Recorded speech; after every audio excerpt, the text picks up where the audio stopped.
Without culture, you can't have quality, and you can't have quality that's sustained without total culture shift. Of all the Leapfrog hospitals, we've been a top hospital several times, and that is less than 2% of hospitals in the United States. What we do best in class. We improved our quality scores through COVID when everybody was struggling just to keep the facility staffed. We were the first hospital in the state to achieve Joint Commission certification for sepsis. I think the community would be very surprised at how many stroke alerts we have every single day. The last I checked, I think we run about 6 code strokes a day. This community means a lot to me. The health of this community, the outcome of this community, the respect the community has for the hospital, it's really personal to me. And I think the broader area that Carolina Pines serves is really what we would call home. So how do we surround them as a hospital community? How do we improve their health and their care, but also get them home and get them home better than they came in? And I think that's what we do. Everything's personal here. It's personal with this community.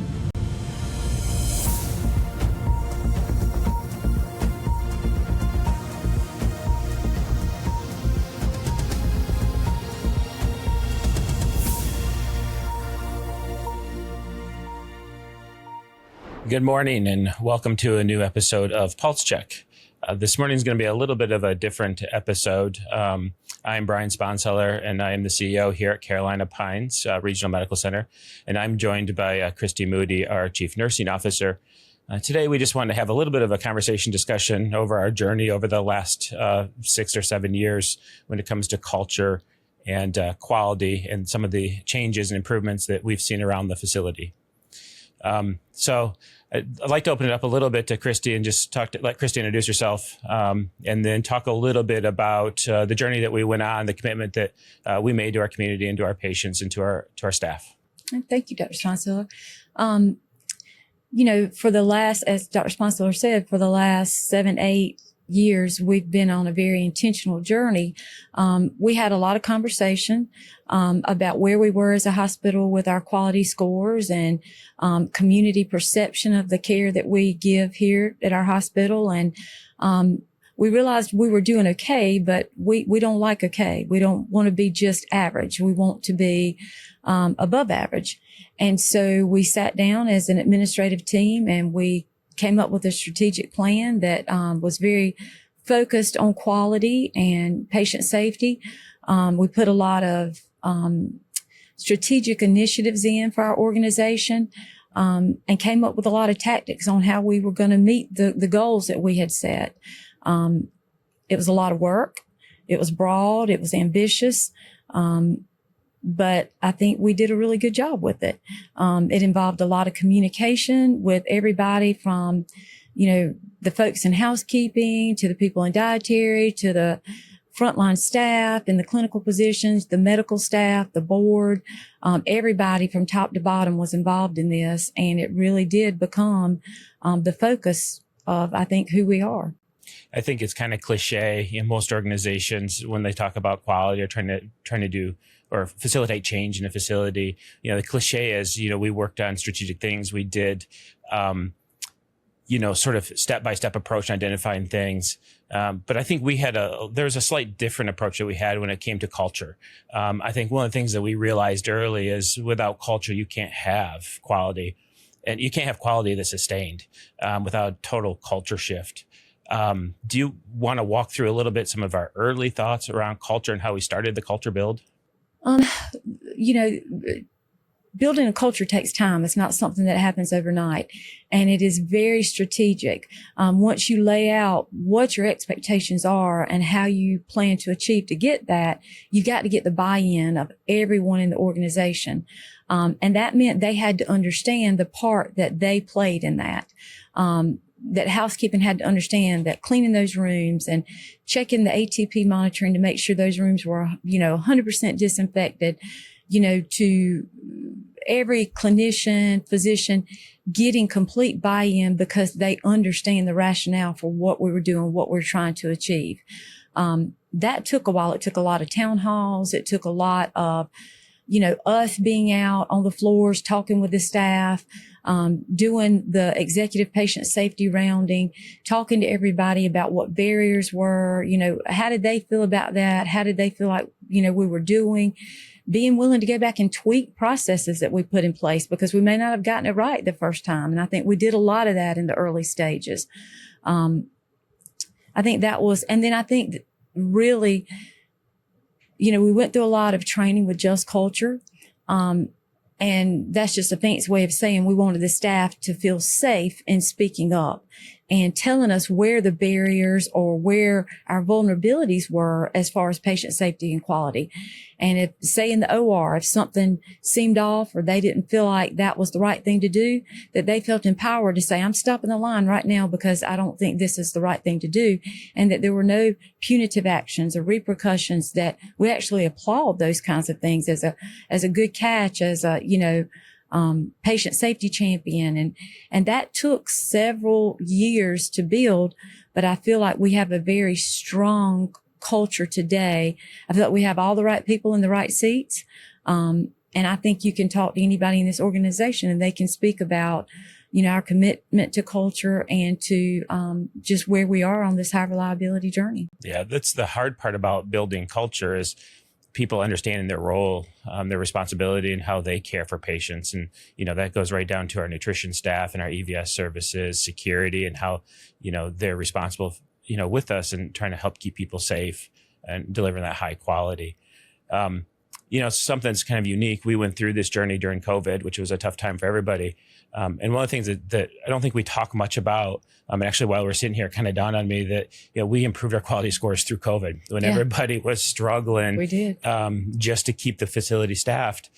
We were lucky in that we could actually improve our quality. And I think that goes to just the commitment from top to bottom when it comes to culture and seeing that commitment that everybody has to culture.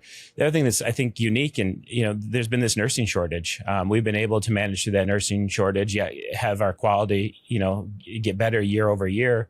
And I think that's kind of a testament to leadership, director level leadership and senior executive leadership. What is even more impressive in this leadership, several facilities are not as lucky as we are, where they really have high nursing turnover. We don't have much nursing turnover. And so it allows us to really select that person who fits our culture, to the point to where a lot of your directors even have people shadowing. Yeah, we don't hire, we let people shadow. We want to see if the team wants to see if they're a fit for them as much as, if that employee likes us and if we like them, because, one bad hire can ruin upset the whole apple cart. So, it's pretty tough. And we weren't there at the beginning. It took a while, to get to where when we started doing peer interviewing and the shadowing and all that, and we got the staff's buy-in, all that, especially during COVID when it was hard to staff this building. And we did have to bring in a few travelers because historically our hospital, we just don't have a lot of turnover. But now the staff are very selective and we really do hire to fit the ideals and the culture of our hospital. Right. And I think that has paid great dividends. I think another thing, Dr. Sponseller, that we don't talk about enough, we do during Nurses Week, but I think sometimes people don't understand. Early on in this journey, we used the IHI's BSN by 2020. Right. So this was even, a little before that. And we realized in this hospital, we didn't have a lot of master's prepared nurses. We didn't have a lot of BSN prepared nurses, and we had very few nurses that had their board certification in their specialty. But when you read that report, it talks about concretely that your quality scores go up when the percentage of your nurses with advanced degrees and certification goes up. So we, through the shared governance and professional development, and through the leadership team, the administrative team being supportive of doing things like really rich and robust tuition reimbursement, paying for the nurses to take the exams, all these things, and then celebrating when people were successful. This year at Nurses Week, we were 63% of our RN staff have advanced degrees. And specialty certification. And I think that, as that level has increased, our quality scores it has just gone hand in hand. Correct, yeah. And that's something that we're very proud of. Yeah. I think we have a great clinical staff, not just nursing, but respiratory, radiology, lab. Everyone's vested in being the best in their specialty that they can be. And I think that goes a long way. Yeah, we've had a recent explosion of physician growth too. Yes. Oh, yes. And I think it's been easier to recruit physicians because that culture is evident, so the way we recruit physicians and we bring them in here for a couple of days, I think they can really spend time. We're very intentional, even with physicians now, where we are looking for that cultural fit and they're looking for that cultural fit. And I think that's been our most recent success as we've grown, not just medical staff, but nurses and ancillary. That's staff. the one thing when you and I take physicians around, when we interview physicians, when we interview staff, that's one of the things that it's the common thread is people say, everyone's so friendly here. Everyone seems so happy here. And we tell them that, we don't, every day isn't perfect, but it really is a family atmosphere. Everyone in housekeeping, everyone in plant ops, everyone in the departments. We're a great size that we can be that type of facility. And on that note, I think what I love about being in a community hospital is we truly are caring for our neighbors. That's right. That puts a different level of stress when you know yourself, when you're caring for people that you live beside or you go to church with or you see in the grocery store. It puts a higher pressure to make sure that every interaction, that the care, that the outcome is the best possible experience and outcome that it can be. And I think our staff take that very seriously. Yes, there's one thing that's for sure in Hartsville. You are going to see your patients or their family on the outside. That is, and they're going to remember you. Yeah, that sets a different level. A level of expectation. So, and as we talk about seeing family members and seeing patients in the community, there's several steps that we did that involve third-party auditors to just verify. We felt like we were putting a good quality product out. We were taking care of patients. We were keeping them safe. There's several entities out there that we have partnered with to sort of come in and third person validate that for us. That for almost any hospital, the number one diagnosis is sepsis. So that's kind of a natural place for us to talk a little bit about some of our initiatives with patient care and safety and survivability, which is probably the most important thing that we talk about. And I think that's one of the things that, as a hospital, we should be the most proud of because, like you said, everybody in the state struggles with those measures. Right. But we are, it vacillates, but we're in the top third, one of the top 3 best performing hospitals when it comes to sepsis survivability, sepsis mortality. We were the first hospital in the state to achieve Joint Commission certification for sepsis. And that is something that, our medical staff, the staff in the hospital, we embrace that bundle. We did things that a lot of folks weren't doing. And I'll let you talk about what we did out in the field that I think really impacted our ability to be as successful as what we have been. And so, in sepsis in particular, and we have other, programs that we do similar things with. But, as you mentioned, we were the first in the state to be certified by Joint Commission as a sepsis center of excellence. And we do oscillate between, number 1 and number 3 in the state. And it's always a fight for that top spot. So there's some things that we can do, and when you really take quality of care serious and you take care, this is not just the hospital. It's not just the 4 walls. It's a partnership. And I think the community needs to know that we're here as a partnership, and there's things that we do outside of these 4 walls that speak right to survivability, quality of care, how fast patients can get out of the hospital, and hopefully not have to go to some sort of rehab so they're able to go home from here.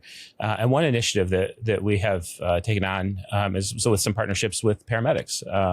So when people are called or the paramedics are called by a 911 service, and they show up and they identify sepsis, we have worked with bundles in the field. So we have worked to empower our paramedics to actually start treatment of that sepsis before they even come in our facility. Antibiotics in the truck. Yeah, so they draw they give antibiotics, they give fluids, and they draw all the labs for us. So patients already started their treatment. They're already on their way to getting better before they even come to the emergency room. And we've been doing that for years. Yes, that's been going on for years. And so I think that was really very creative and novel in our area. So I think our patients have definitely benefited tremendously from that. Yeah, I know the one thing that we can say for sure with that, is that there's been no mortality. There's been 100% survival on patients that have been treated by our paramedics in the field. That's what it's all about. Exactly. That's what it's about. The other program, stroke, that's another community, being that we're in the stroke belt, we are in the thick of strokes, and to know that we have partnered with our EMS services to provide stroke care in the field. And so our partnership with Lee County was one of the first partnerships in the state to be able to take that neurologist and put that neurologist in the back of an ambulance. So when a paramedic recognizes that a stroke may be going on, we can have the physician in the back of that ambulance as they ride to our facility. I think the community would be very surprised at how many stroke alerts we have every single day. And it's not just older folks. I mean, we've had folks as late 20s that have come in that have having active strokes. And, you know, when you came to me and said, I want to be a comprehensive stroke center, you know, I was taken aback. I was like, can Carolina Pines be a comprehensive stroke center? And, you know, once we looked at it, we did it. And we've done it so well.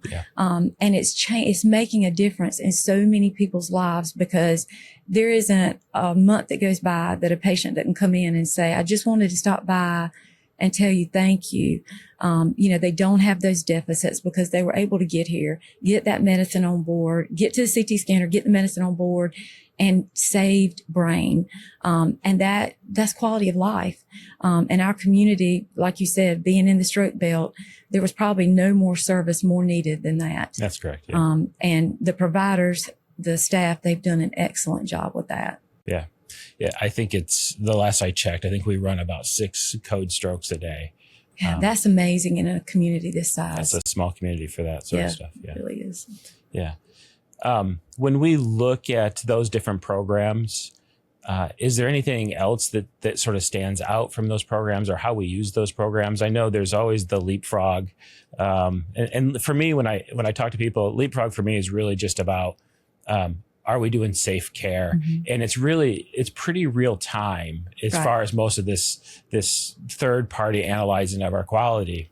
Yeah, Leapfrog, it's focused more on patient safety.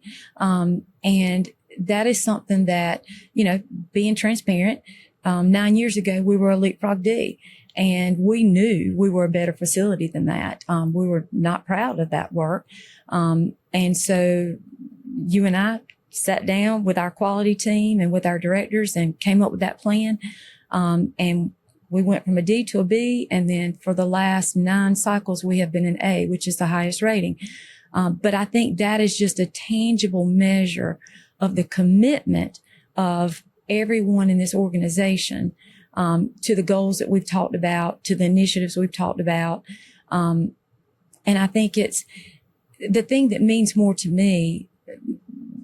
I want to see the sustainability, because that shows that we have these processes in place and it truly is culture. But the thing that means a lot to me is the fact that of all the Leapfrog hospitals, we've been a top hospital, you know, several times. And that is a very elite, less than 2% of hospitals in the United States. So we may not do brain surgery. We may not do open heart surgery, but what we do best in class. And we do it so that the people in this community know when they trust us for their care, that they're going to get best in class care. And I think that's just a tangible measurement of our commitment and our success with that. Yeah, I think that's the culture. Yep. The culture that you're talking about is, it's really a partnership with our community. It's a partnership with our staff, our frontline workers, our EVS, and it's a partnership with the community, the paramedic program. At the end of the day, it's the culture that has driven all of our partnerships. And I think there's so much to be said for the fact that there's such, one thing I think this hospital has that we're very fortunate to have is the employees that are here have been here for so long. Yeah. They're dedicated. They are proud of the work they do. We don't have turnover in the senior management team, not a lot of turnover. We don't have turnover in our middle management with our directors, with our frontline staff. When you go down the hall and you talk to people and they, oh, I've been here 25 years. Oh, I've been here 20. You know, the newbies are really the outliers. But I think that's how we're able to build, because we are very stable with our workforce and our leadership. And I think that you just cannot stress that enough. Yeah. And I think even those partnerships are transparent. I believe you did a a recent call in with, was it Coker University's nursing program that called in on our huddles just to see how we do our last week, our kind of our morning safety rounds, essentially, or huddle. And I think having the relationships with the nursing schools, with the paramedics, with the community agencies, I think having, we've always said healthcare really starts outside the walls of this hospital. And I think that's one thing that we have really expounded upon in the last 5 years is getting our staff out and being the hands and feet in this community. You don't go to a farmer's market. You don't go to basically most events that are sponsored. There are Carolina Pines staff there talking to people about the risk of stroke, the risk of heart attacks, teaching hands-only CPR. That's a commitment to our community.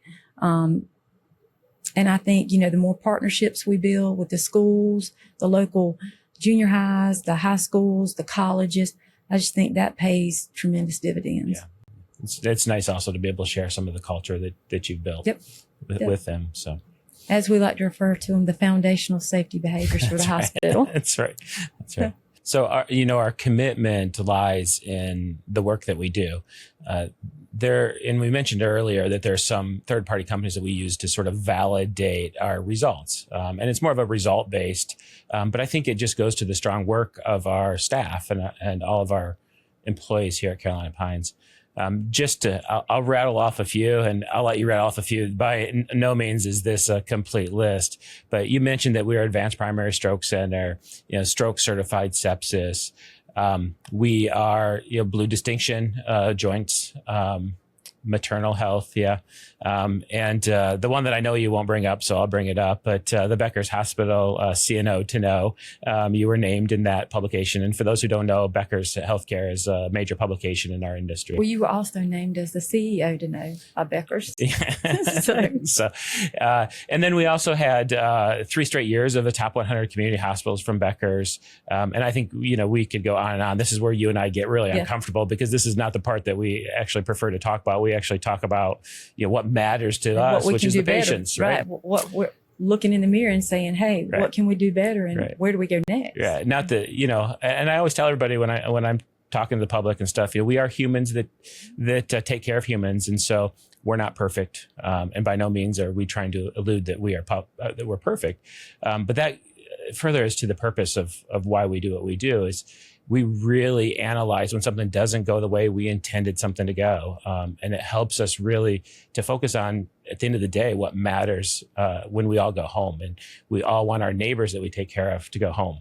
And I think that, we have such a strong quality department that when we do have a variation in process, what people don't see behind the scenes is all the work that goes into that, breaking it down, trying to figure out how that happened, what can we do to prevent it from happening again? How can we educate everybody?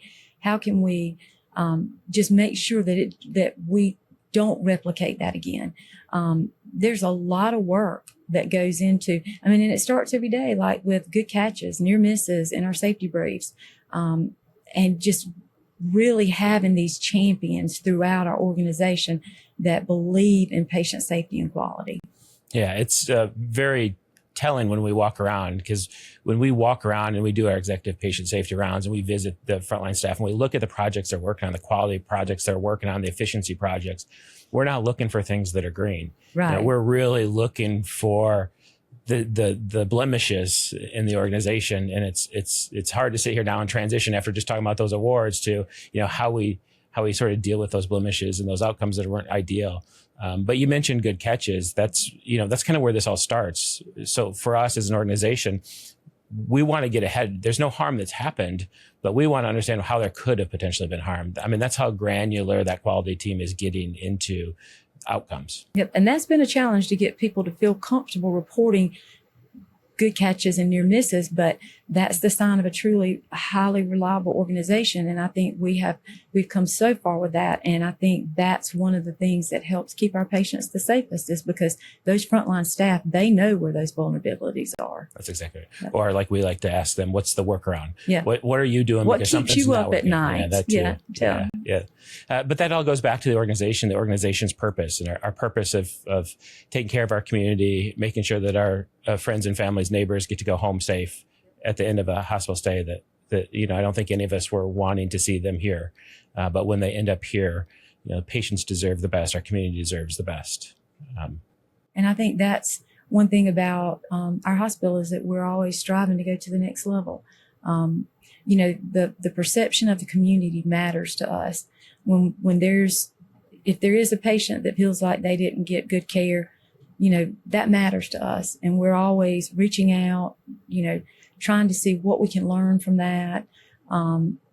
I think that's one thing we haven't really hit on is the fact that you can have patient safety and quality and everything, but you have to have caring staff that are compassionate, that really love what they do.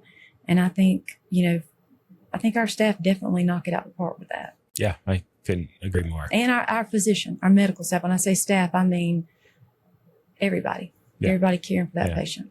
I agree. So we talked quite a bit about a lot of our awards. Of course, they weren't all inclusive. And I know that's really uncomfortable for both of us. We really like to get into the meat of things and not really talk about the facility and brag on the facility. That's not really a comfort zone for us. For me, I relocated my entire family here 8 years ago. So this community means a lot to me. The health of this community, the outcome of this community, the respect the community has for the hospital. It's really personal to me, and it means a lot to my family and myself. And I know you've grown up in the area. And one of the things that becomes very obvious is the community, our hospital community, really feel that they are the community. And I think the broader area that Carolina Pines serves is really what we would call home. And it's our neighbors, our aunts, our uncles, our grandparents. And I know just in the almost 10 years that I've been here, that there's a lot of people I recognize from the community when they enter the facility. So that's where things become really personal for me. And I'd even share that my grandmother's here today. So, the things that are important to me is making sure that we keep them safe. Not only do we get them better, do we get them healthy, but how do we keep them safe? What are things that we can do? How do we keep them? How do we prevent from harming them? They're already here. They're already somewhere they don't want to be. And so how do we surround them as a hospital community? How do we improve their health and their care, but also get them home and get them home better than they came in? And I think, it was very personal to me. I worked at a local facility, and my mom looked at me and she said, "Why are you driving there?" She said, "If something happens to me," because she lived in McBee, she said, "If something happens to me, they're going to take me to Carolina Pines. Why would you not choose to work there so you could care for me there?" And this is where all of my family comes for care. And I feel comfortable and absolutely spot on telling them they're going to get great care when they come to Carolina Pines. And I think the nurses know, the patients don't understand that, a delay in antibiotic administration could mean the difference in getting an infection or not getting an infection. The little things we do, Foley care, central line care, all those, doing that with great integrity, doing that consistently. Those are the things that when we say keeping patients safe, that's what we mean. And I think most of the staff in the hospital, they take that stuff so serious. And if we do have an adverse outcome, it's not just, we missed on that account. It's the patient that was in room 203, Mr. John Doe, we failed that patient. That patient got a hospital-acquired infection, and that's 100% on us. We're going to have to see that family. We're going to have to know that this was something where we failed the patient. Right. That harm has a name. That patient harm has a name and has a family, and that's on us. And I think that's something that, we take that with us. And then we try to look to see how we can be better. And I think that's what we do. Everything's personal here. It's personal with this community. Thanks for listening to Pulse Check. If you enjoyed this episode, be sure to like, follow, subscribe, and share it with someone who might find it helpful. Your support helps this podcast reach more people in our community. Pulse Check is a production of Carolina Pines Regional Medical Center. Special thanks to our producer, Hannah Cadell. Audio, video, and editing services by Seth and Grayson Johnson at Lockwood Studios. All content is for educational purposes only. We do not intend for the content to be a substitute for professional medical advice, counseling, diagnosis, or treatment. Our content doesn't engage visitors into a professional relationship. We'll see you on the next episode of Pulse Check.